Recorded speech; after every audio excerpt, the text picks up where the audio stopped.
Selamat siang teman-teman wartawan, baik dari media cetak maupun media elektronik.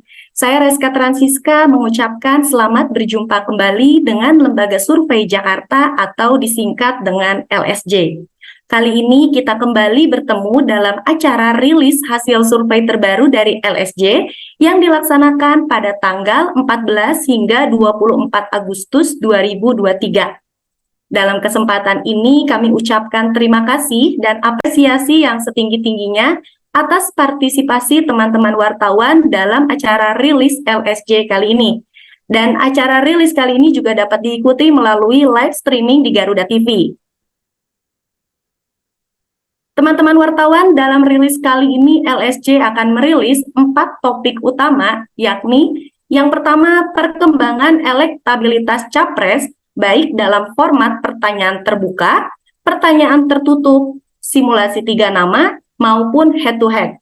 Dan yang kedua, pendapat publik tentang cawapres ideal, pendamping 3 capres papan atas, serta simulasi jika pilpres hanya diikuti oleh 3 pasangan idola publik.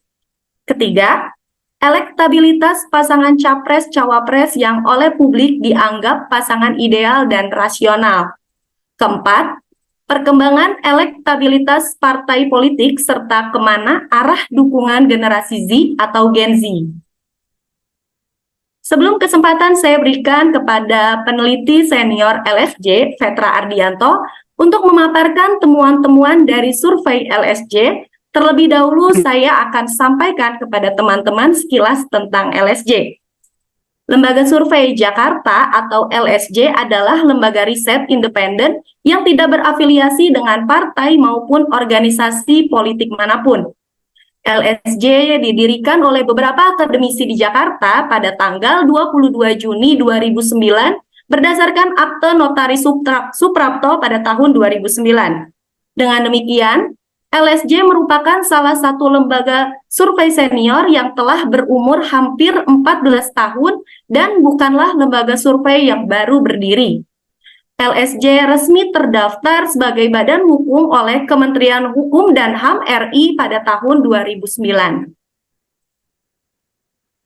LSJ juga resmi terdaftar di KPU Pusat sejak tahun 2009 dan teregistrasi kembali di KPU Pusat pada tahun 2014.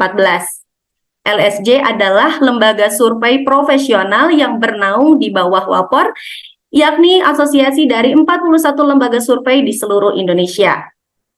LSJ telah puluhan kali melakukan survei opini publik, terutama menyangkut survei-survei pilkada seperti Pilbub, Pilwalkot, dan Pilgub, dan beberapa kali melakukan survei nasional tentang partai politik dan calon presiden. LSJ juga telah melakukan berbagai survei tentang kebijakan publik untuk lingkup pemerintah daerah dan kementerian negara. Berikutnya saya akan sampaikan kepada teman-teman wartawan metodologi yang digunakan oleh LSJ dalam survei kali ini. Bagi kami ini sangat penting untuk disampaikan guna menegaskan bahwa survei-survei LSJ selalu dilaksanakan dengan standar metode ilmiah yang sangat ketat, objektif, dan dapat dipertanggungjawabkan secara akademik. Survei ini dilakukan pada tanggal 14 sampai dengan 24 Agustus 2023 di 38 provinsi yang ada di seluruh Indonesia. Populasi dari survei ini adalah seluruh warga negara Indonesia yang minimal telah berusia 17 tahun atau telah memiliki KTP. Jumlah sampel sebesar 1.200 responden diperoleh melalui teknik pengambilan sampel secara acak sistematis atau systematic random sampling. Margin of error kurang lebih 2,83% dan pada tingkat kepercayaan atau level of confidence sebesar 95%. Pengumpulan data dilakukan dengan menggunakan teknik wawancara melalui telepon atau telepolling dengan tenaga terlatih dengan bantuan atau pedoman kuesioner. Responden terdistribusi 50% laki-laki dan 50% perempuan, serta 60% tinggal di pedesaan dan 40% di perkotaan. Quality control terhadap hasil wawancara petugas lapangan dilakukan secara random sebesar 20% dari total sampel oleh para supervisor LSJ. Demikian pengantar dari saya selaku moderator. Selanjutnya kesempatan saya akan berikan kepada peneliti senior LSJ, Petra Ardianto, untuk memaparkan temuan-temuan menarik dalam survei terbaru yang dilaksanakan oleh LSJ. Dipersilakan Saudara Petra. Baik, terima kasih Bu Reska untuk kesempatannya. Assalamualaikum warahmatullahi wabarakatuh. Selamat siang rekan-rekan media semuanya. Sebelumnya saya ucapkan banyak terima kasih karena sudah berkenan hadir meluangkan waktunya untuk kembali memantau realisasi survei yang dilaksanakan oleh Lembaga Survei Jakarta atau LSJ. Pada kesempatan kali ini, saya Petra Ardianto akan memaparkan temuan-temuan terbaru terkait dengan survei kali ini. Namun sebelum kita masuk ke inti pembahasan, izinkan saya terlebih dahulu menjelaskan hal-hal yang berkaitan dengan prosedur penarikan sampel terkait dengan survei yang dilakukan kali ini. Sampel tingkat nasional sebesar 1.200 didistribusikan ke 34 provinsi yang ada di seluruh Indonesia secara proporsional. Artinya, provinsi dengan jumlah populasi besar seperti Jawa Barat, Jawa Timur, dan Jawa Tengah akan mendapat sampel besar. Sementara Provinsi Bangka Belitung, Sulawesi Barat, Gorontalo, Kalimantan Utara, dan Papua yang populasinya kecil, dengan sendirinya jumlah sampelnya pun sedikit, yaitu hanya 1 PSU. Lalu, kuota sampel di setiap provinsi tersebut kemudian didistribusikan ke kabupaten atau kota juga secara proporsional. Kemudian, di setiap kabupaten atau kota dipilih secara random beberapa desa atau pelopor untuk dijadikan PSU, atau kita kenal sebagai Primary Sampling Unit. Selanjutnya, di setiap PSU atau desa kelurahan terpilih tersebut, kemudian diambil 5 RT secara random. Dan terakhir, di setiap RT terpilih, diambil secara random 1 responden laki-laki dan 1 responden perempuan. Baik, kita masuk ke poin pembahasan pertama, yaitu mengenai pendapat publik terhadap kinerja dan endorsement Presiden Jokowi.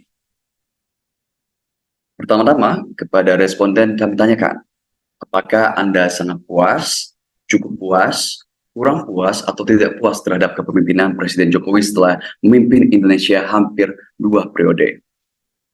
Berdasarkan hasil survei LSJ, terlihat bahwa mayoritas publik, yakni 77% dari responden menyatakan bahwa mereka merasa cukup puas atau sangat puas dengan kinerja Presiden Jokowi selama hampir 2 periode memimpin Indonesia.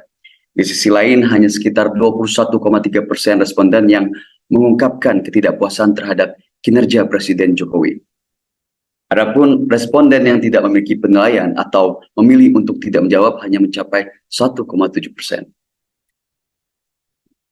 Kemudian kami tanyakan kepada responden, menurut keyakinan Anda, dari 3 capres yang beredar saat ini, yaitu Prabowo, Ganjar, dan Anies, siapakah yang sekiranya akan memperoleh endorsement dari Presiden Jokowi?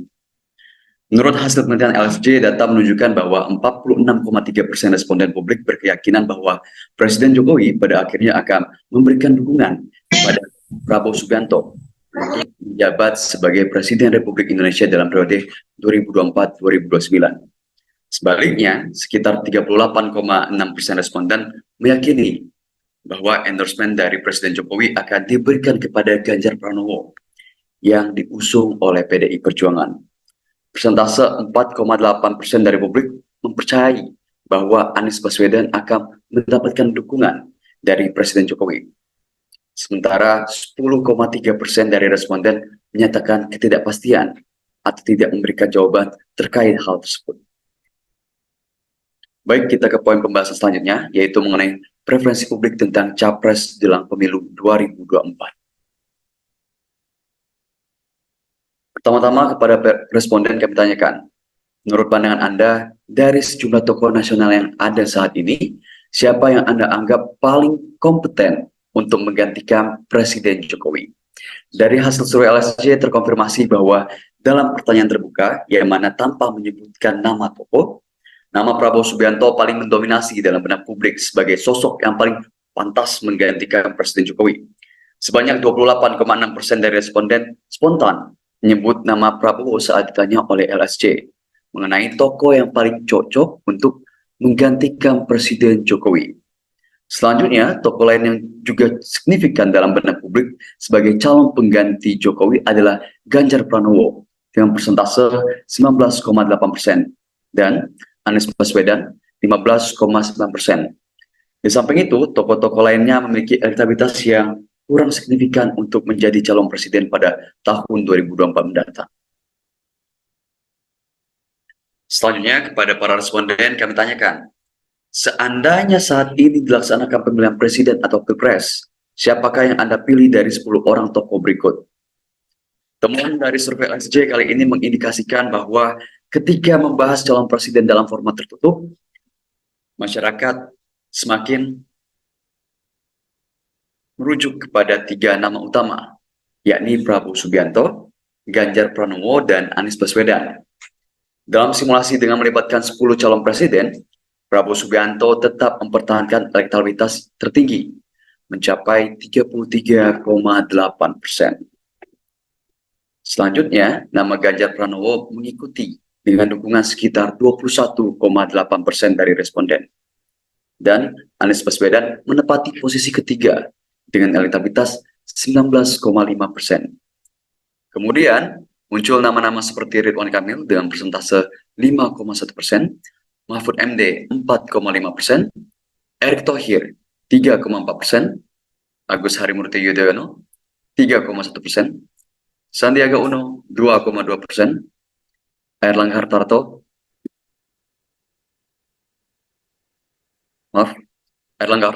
1,8%, Muhaimin Iskandar 1,5%, dan terdapat sekitar 3,1% responden yang masih belum memutuskan pilihan. Kemudian, jika Pilpres 2024 hanya melibatkan 3 calon presiden atau capres, yaitu Prabowo, Ganjar, dan Anies, kami tanyakan kepada para responden, siapakah di antara mereka yang akan Anda pilih? Berdasarkan hasil survei LSJ, jika dimuat simulasi Pilpres yang hanya melibatkan 3 calon presiden atau capres, terlihat bahwa Prabowo Subianto tetap mempertahankan elektabilitas tertinggi dengan angka sebesar 40,8%.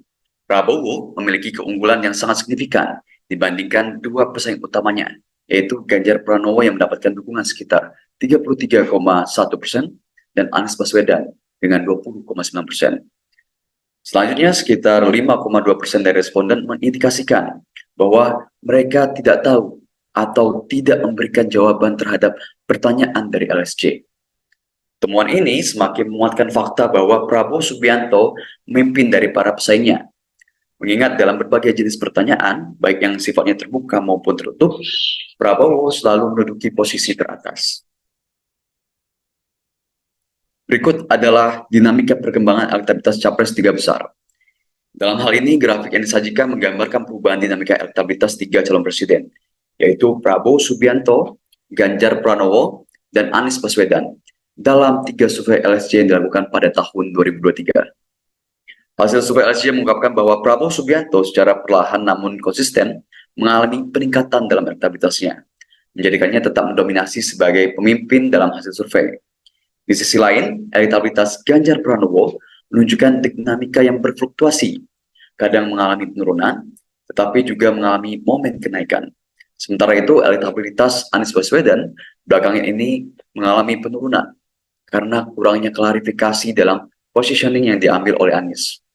Anies menghadapi kesulitan dalam memperjelas dirinya sebagai oposisi yang tegas, mengingat Partai Nasdem masih berada dalam lingkungan pemerintahan.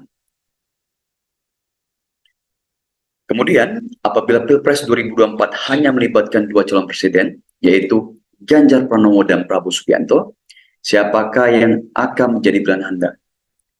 Hasil survei LSJ memperlihatkan bahwa Prabowo Subianto semakin memperkuat keunggulannya atas Ganjar Pranowo ketika disajikan dalam skenario head-to-head. Dalam simulasi Pilpres yang hanya menampilkan Prabowo dan Ganjar sebagai calon presiden, terlihat bahwa 53,8% dari responden menyatakan preferensi mereka terletak pada Prabowo. Sementara itu, Ganjar Pranowo mendapatkan dukungan sebesar 39,7%, menunjukkan selisih elektabilitas yang cukup besar dari Prabowo Subianto. Dalam konteks ini, ada sekitar 6,5% responden yang mengungkapkan ketidakpastian mereka dalam memilih di antara kedua tokoh tersebut. Temuan ini mengkonfirmasi bahwa Prabowo Subianto memiliki keunggulan yang lebih kuat dibandingkan dengan Ganjar Pranowo dalam konteks pertarungan langsung antar keduanya. Selanjutnya kami tanyakan kepada para responden, Jika Pilpres 2024 hanya diikuti oleh dua calon presiden, yaitu Anies Baswedan dan Prabowo Subianto, siapakah yang akan Anda pilih? Data dari survei LSJ dalam hal ini menunjukkan bahwa Prabowo Subianto masih mempertahankan tingkat elektabilitas yang lebih tinggi daripada Anies Baswedan dalam skenario Pilpres yang hanya mempertimbangkan kedua tokoh tersebut. Dalam simulasi Pilpres, dengan hanya dua kandidat, Prabowo Subianto mendapatkan dukungan sekitar 57,8% dari responden. Sementara itu, Anies Baswedan mendapat 37,6% persentase dukungan, menunjukkan perbedaan elektabilitas yang cukup besar dari Prabowo Subianto.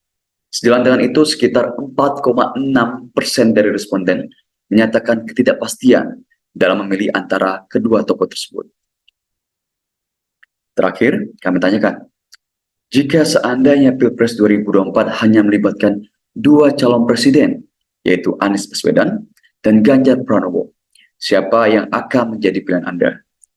Berdasarkan temuan survei LSJ, dalam situasi Pilpres yang melibatkan hanya dua calon, yakni Ganjar Pranowo dan Anies Baswedan, terlihat bahwa sulit untuk mengidentifikasi dengan pasti siapa di antara keduanya yang memiliki keunggulan yang lebih menonjol. Elektabilitas keduanya memiliki perbedaan yang sangat tipis. Dalam simulasi ini, sekitar 44,3% dari responden mengungkapkan niat mereka untuk memilih Ganjar Pranowo jika Pilpres diadakan saat ini. Di samping itu, Anies Baswedan mendapatkan dukungan sebesar 43,9% dengan hanya selisih sebanyak 0,4%. Mengingat selisih yang sangat minim ini, posisi kedua kandidat bisa saja berubah dalam kisaran margin of error yang ada dalam survei. Oleh karena itu, memastikan siapa yang memimpin di antara keduanya menjadi hal yang kompleks. Sementara itu, sekitar 11,8% dari responden mengungkapkan bahwa mereka belum dapat memutuskan pilihan untuk mendukung salah satu di antara Ganjar Pranowo atau Anies Baswedan. Baik, poin pembahasan selanjutnya yang akan saya coba terangkan adalah mengenai cawapres ideal menurut publik jelang pemilu 2024. Kepada responden, kami coba tanyakan, menurut pendapat Anda dari sejumlah tokoh nasional yang ada saat ini, siapakah yang paling cocok menjadi calon wakil presiden atau cawapres untuk mendampingi Prabowo Subianto? Berdasarkan hasil survei LSJ, terlihat bahwa Menteri BUMN Erick Thohir dianggap oleh publik sebagai sosok yang paling sesuai untuk menjadi calon wakil presiden atau cawapres yang akan mendampingi Prabowo Subianto. Sekitar 21,3% dari responden menyatakan bahwa Erick Thohir adalah pilihan yang cocok sebagai cawapres bagi Prabowo. Sementara itu, ada 17,4% responden yang memilih Wali Kota Solo, Gibran Rakabuming Raka, sebagai calon wakil presiden yang paling cocok untuk mendampingi Prabowo. Selain Erick dan Gibran, ada beberapa tokoh lain yang juga mendapatkan penilaian positif dari publik sebagai potensi calon wakil presiden yang akan mendampingi Prabowo Subianto dalam Pilpres 2024 mendatang. Tokoh-tokoh tersebut meliputi Ridwan Kamil dengan persentase 15,7%, Mahfud MD 15,2%, dan Muhaimin Iskandar 10,3%. Selanjutnya, kepada responden kami tanyakan, menurut pendapat Anda, siapa tokoh nasional yang dianggap paling sesuai untuk menjadi calon wakil presiden atau cawapres yang akan mendampingi Ganjar Pranowo? Menurut hasil survei LSJ, Menteri Pariwisata dan Ekonomi Kreatif Sandiaga Uno dinilai oleh 19,4% publik sebagai tokoh yang paling cocok menjadi calon wakil presiden atau cawapres yang akan mendampingi Ganjar Pranowo. Di sisi lain, sekitar 17,9% responden menganggap Ridwan Kamil sebagai pilihan yang sesuai sebagai cawapres untuk Ganjar. Selain itu, ada sekitar 15,3% responden yang menilai Erick Thohir cocok untuk dipasangkan dengan Ganjar. Sementara itu, 11,7% responden memilih Mahfud MD dan 10,1% responden menjatuhkan pilihannya kepada Andika Perkasa sebagai sosok yang sesuai mendampingi Ganjar Pranowo pada Pilpres 2024 mendatang. Penyatuan Sandiaga Uno dengan Partai Persatuan Pembangunan atau P3 dalam hal ini menunjukkan bahwa Sandiaga memiliki peluang besar untuk menjadi cawapres yang mendampingi Ganjar nantinya. Terutama mengingat bahwa hingga saat ini hanya P3 yang merupakan salah satu partai parlemen yang secara resmi berkoalisi dengan PDI Perjuangan. Terakhir, jika Anies Baswedan akhirnya menjadi calon presiden yang diusung oleh koalisi perubahan, yaitu Demokrat, PKS, dan Nasdem, untuk Pilpres 2024 mendatang, menurut pandangan Anda siapa yang paling tepat menjadi calon wakil presidennya?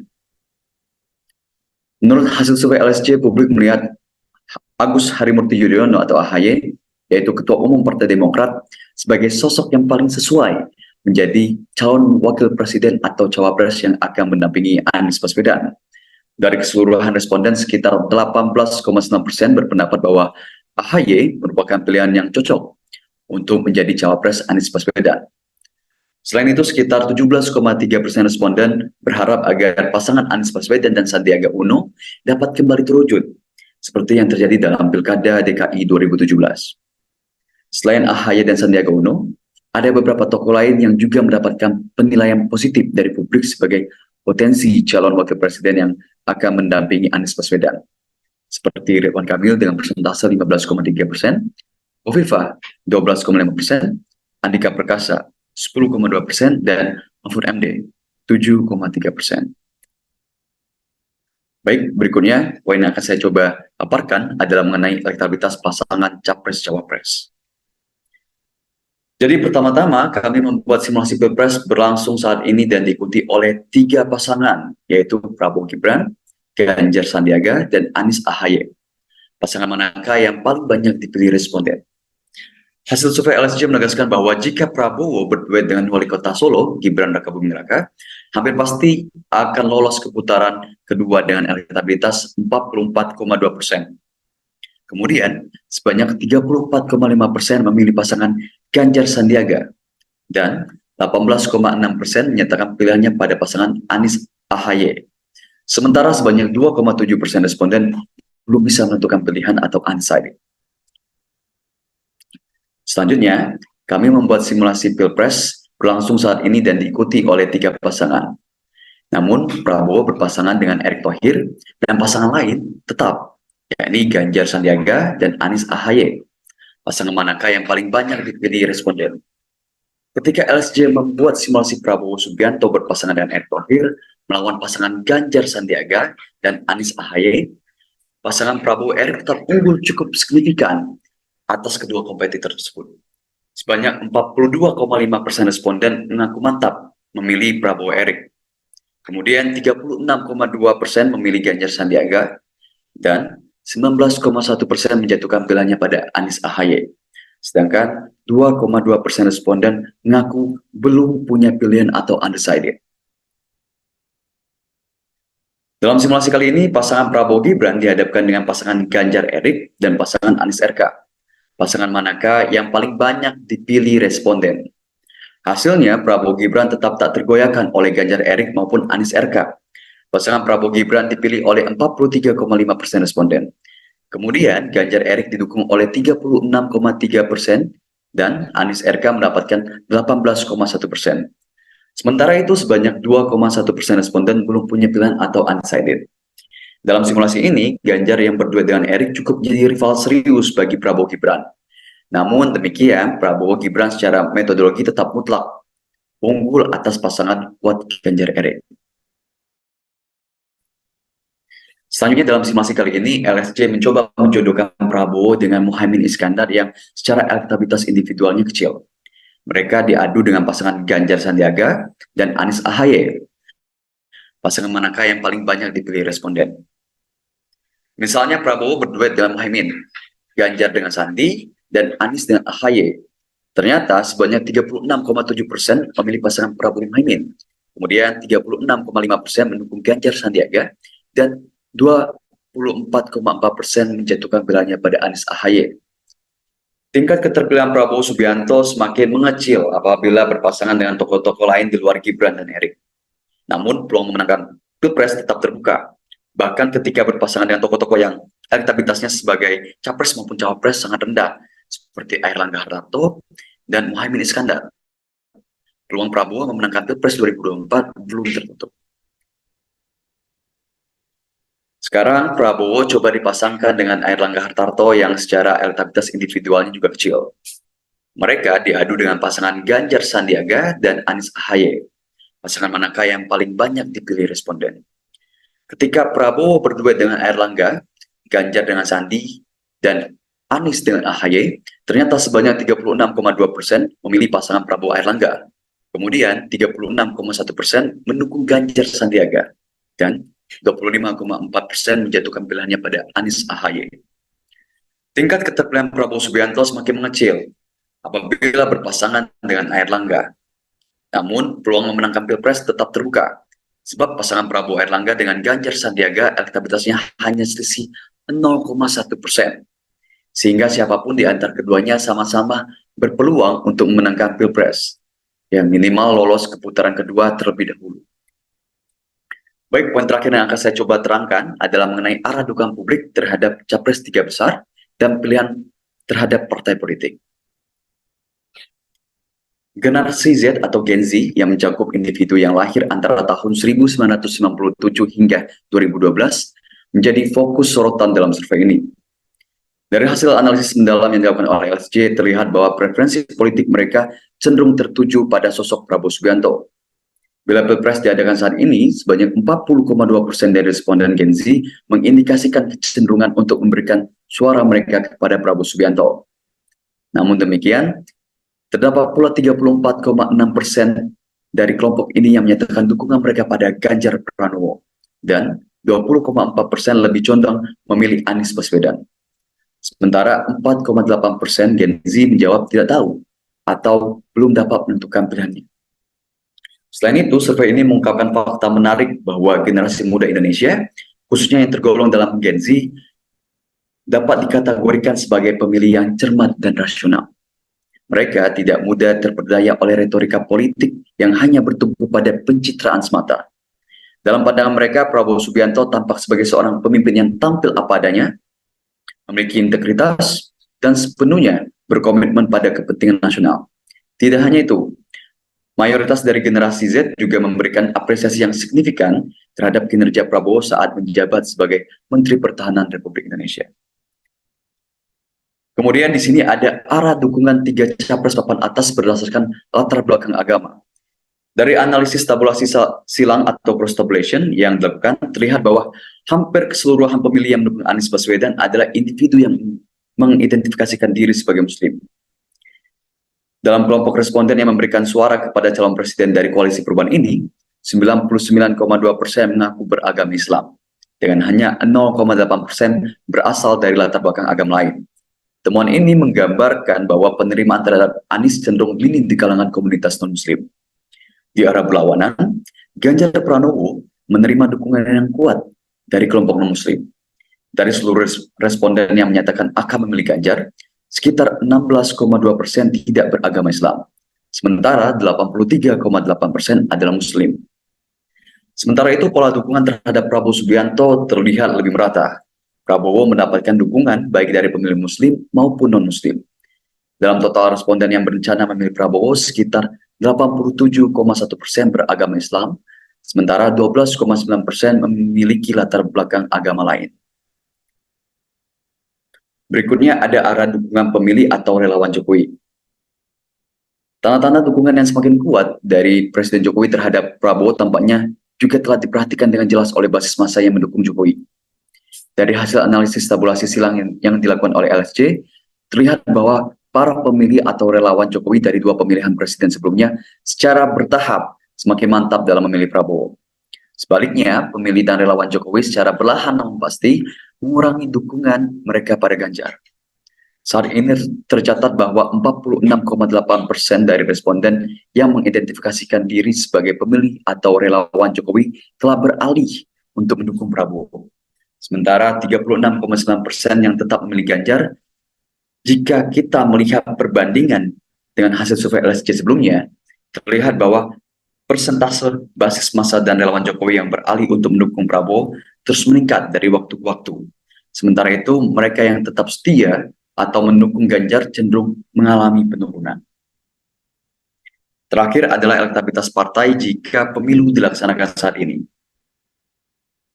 Data survei LSJ terbaru mengungkapkan bahwa dalam skenario pemilu yang diadakan saat ini, PDI Perjuangan memimpin dengan elektabilitas 19,2%, mengungguli 17 partai peserta pemilu lainnya.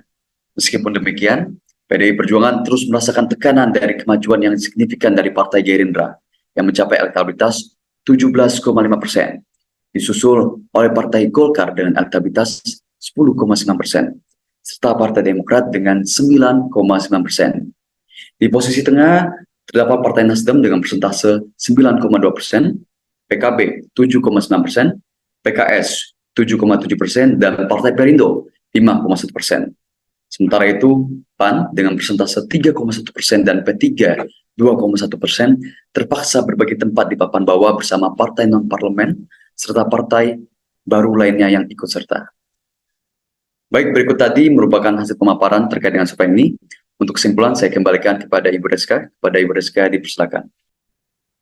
Baik, terima kasih Saudara Petra. Kini saatnya saya akan bacakan kesimpulan hasil survei LSJ kali ini. Pasca bergabungnya Budiman Sujatmiko dalam barisan Prabowo Subianto, berbagai unsur pendukung Ganjar Pranowo gencar melakukan konsolidasi politik di beberapa daerah basis suara PDI Perjuangan. Namun, sejauh ini berdasarkan hasil survei RSJ, berbagai gerakan konsolidasi tersebut belum berhasil mendongkrak elektabilitas Ganjar sebagai capres. Di sisi lain, elektabilitas Prabowo belum terkejar sebagai akibat dari semakin derasnya arus migrasi dari para relawan Jokowi dan sebagian konstituen PDI Perjuangan. Berdasarkan survei LSJ, apabila saat ini dilaksanakan Pilpres dan hanya diikuti 3 nama saja, seperti Prabowo, Ganjar, dan Anies, maka sebanyak 40,8% responden menjatuhkan pilihannya pada Prabowo. Hanya 33,1% yang mengaku memilih Ganjar dan 20,9% yang memilih Anies. Sementara itu, sebanyak 5,2% responden mengaku belum dapat menentukan pilihannya atau undecided. Dalam berbagai format pertanyaan atau bentuk simulasi yang diajukan LSJ kepada responden, Prabowo Subianto selalu unggul signifikan atas Ganjar Pranowo maupun Anies Baswedan, baik berupa pertanyaan terbuka atau top of mind, pertanyaan tertutup simulasi 10 nama, pertanyaan tertutup simulasi 3 nama. Elektabilitas Prabowo konsisten di posisi teratas, bahkan belum ada indikasi akan terkejar oleh Ganjar apalagi Anies. Bahkan keunggulan Prabowo Subianto atas Ganjar Pranowo dan Anies Baswedan nampak semakin signifikan ketika LSJ membuat simulasi secara head-to-head. Atau simulasi Pilpres putaran kedua, jika Pilpres hanya diikuti Prabowo dan Ganjar, maka sebanyak 3,8% mengaku memilih Prabowo dan 39,7% menyatakan dukungannya pada Ganjar. Dengan selisih elektabilitas yang cukup lebar, sekitar 14%, bukan pekerjaan mudah bagi Ganjar untuk mengejar elektabilitas Prabowo di saat Pilpres hingga 6 bulan lagi. Salah satu temuan menarik dalam survei LSJ kali ini adalah jika Prabowo Subianto berpasangan dengan Gibran Rakabuming Raka maupun Erick Thohir tak terkalahkan oleh pasangan manapun. Prabowo bahkan masih berpotensi menang sekalipun berpasangan dengan Erlangga Hartarto atau Muhaimin Iskandar meski elektabilitas kedua tokoh ini rendah. Jika pemilu dilaksanakan saat ini dan Prabowo Subianto berpasangan dengan Gibran Rakabuming Raka, sebanyak 44,2% responden mengaku akan memilih pasangan tersebut. Kemudian, sebanyak 34,5% memilih pasangan Ganjar Pranowo dengan Sandiaga Uno dan 18,6% menyatakan pilihannya pada pasangan Anies dengan AHY. Sementara sebanyak 2,7% responden belum bisa menentukan pilihannya atau undecided. Lantas, ketika LSJ membuat simulasi Prabowo Subianto berpasangan dengan Erick Thohir melawan pasangan Ganjar Pranowo dengan Sandiaga Uno dan Anies Baswedan dengan AHY.